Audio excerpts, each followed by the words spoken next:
Salut tout le monde, j'espère que vous allez tous très bien. Donc, je sais que ça fait très longtemps que vous attendiez une nouvelle vidéo de ma part. Donc, voilà, aujourd'hui je me suis dit pourquoi pas.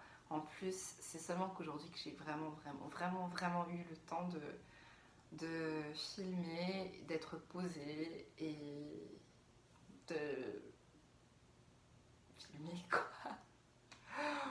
Je suis vraiment nulle pour faire les intros, donc je suis vraiment désolée si ça va être un peu bizarre. Mais bon. I freaking don't know c'est quoi.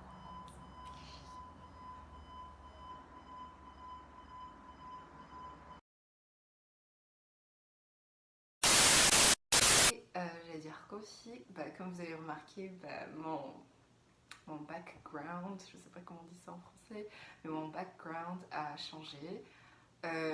Donc je suis plus dans ma chambre à Madagascar, je suis dans ma chambre ici au Canada. Donc oui, pour celles qui ne savent pas encore, je suis au Canada pour mes études et